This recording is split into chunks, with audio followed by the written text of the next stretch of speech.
The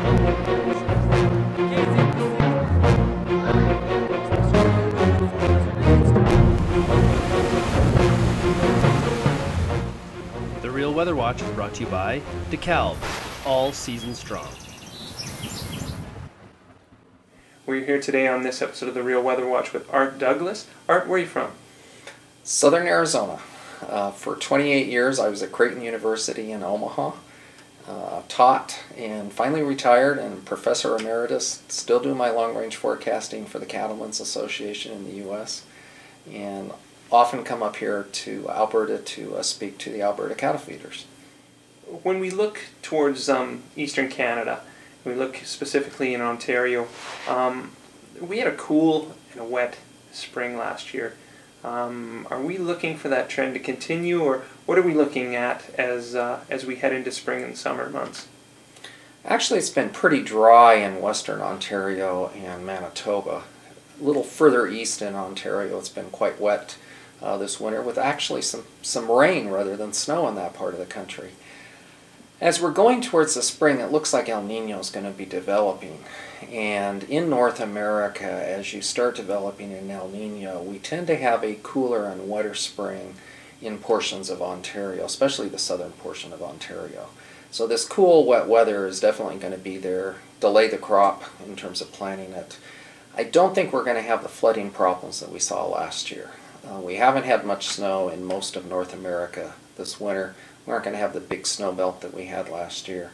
So even if we run about 120% normal precip, I think we can get through the spring with delayed planting but not a lot of flooding.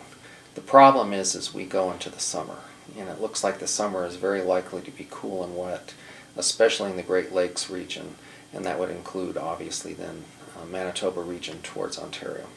So are we looking at maybe a shorter planting window again this year? What it does is we're probably going to have delayed planting, maybe a week too later than normal. Of course, now they have all this sophisticated equipment. They can get in there a lot faster than what they used to.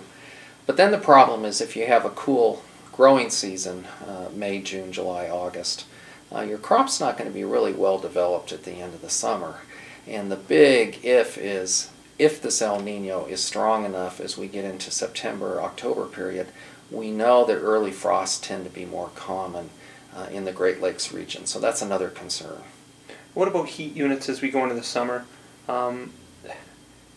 Could we have a summer that would actually give us a little bit of a boost as far as crops go, and then maybe we can get that much needed heat to just kind of get those crops going?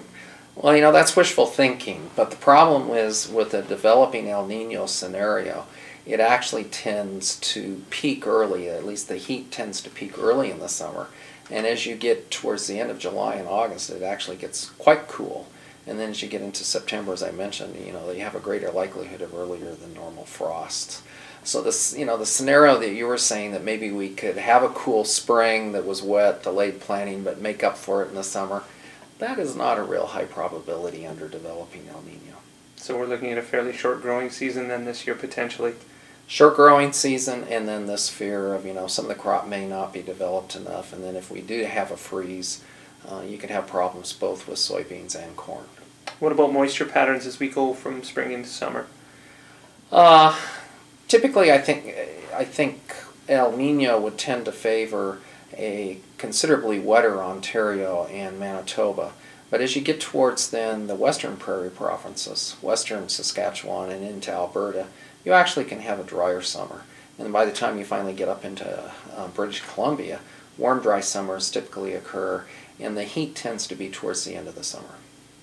All right. Well, thanks a lot, Art. Thanks a lot, Jason.